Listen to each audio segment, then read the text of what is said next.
Hello everybody, this is Havoc. Welcome to my beginner's guide for Nakai, one of the legendary lords in the Hunter and the Beast DLC pack for Total War Warhammer 2. I'll go over your starting position, some of the first moves you can do, mechanics, and some tips and tricks for your campaign. As always, let's dive in. Nakai is the beastiest of beastie boys, the Croxigars of all Croxigars. As such, he starts with an additional unit of regular Croxigars and a unit of Sacred Croxes, which are beefed up versions of their kinsmen, who are apparently so stupid that they have to have their clubs chained to their wrists so they don't drop them, or in this case, some freaking magic gauntlets. Thanos would be proud. The emphasis on Croxigars doesn't end there, as Nakai also gets reduced recruitment costs and melee defense buffs for both regular and Sacred Crox units. Word of advice, since this is a guide, do everything possible to keep that Sacred Crox alive. They're a tier 3 unit that'll take a decently long time to finally unlock. Give them a name like Leatherback or Bob, something that you'll have an attachment towards so you'll want to keep them alive.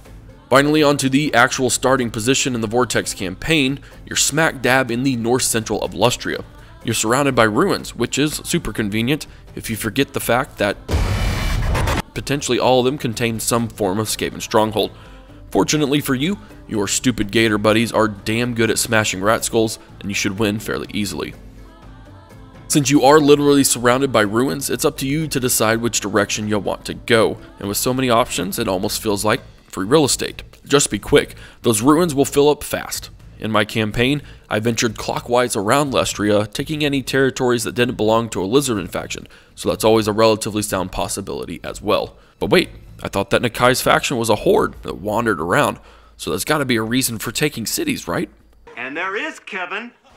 Taking a city allows you to build a temple to one of the 3 old ones, Quetzal, Xylanka, and Itzel. Then you'll auto-gift the conquered city to your vassal, the Defenders of the Great Plan.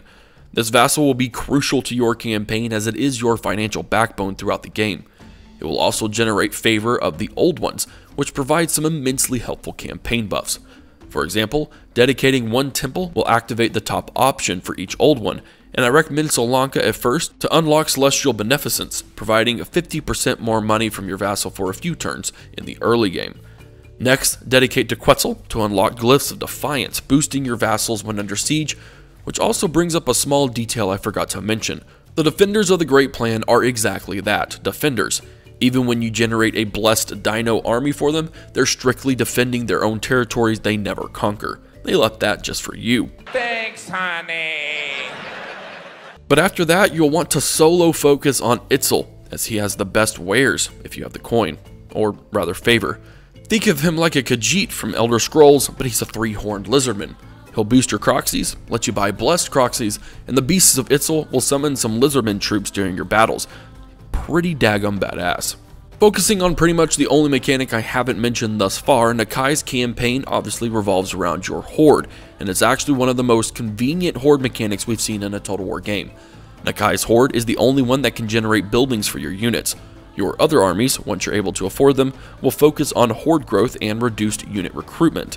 And only with my vassal owning 18 plus settlements was I able to crunch the numbers like a desperate accountant and afford my second army. Nakai's army is full of thick girls costing me around 4k a turn. Yeah, I'm looking at you, Karen, you dread Saurian gold digger. And I'm basically to the point where my rating and one-time income boosts are easily overcoming the negative balance at the end of every turn. It's a pretty ballsy strategy, but if you ever played as Chaos in the first Warhammer game, you've lived through this strategic hell. I was frustrated at first that I could only ever afford one army, but it's actually worked out better than I thought. With the right skills and traits, you can move a significant distance every turn, reaching cities quickly and taking them over. I can see how quickly things would snowball once I get my second army up and functioning, so I'm enjoying my one full army for now. Nakai has to be one of my most fun campaigns in Warhammer 2. Having never been too successful at Lizardman, Nakai and his Croxes are very powerful, and you can easily build a super tanky army that'll weather through about any battle you come up against, especially if you have a Karen.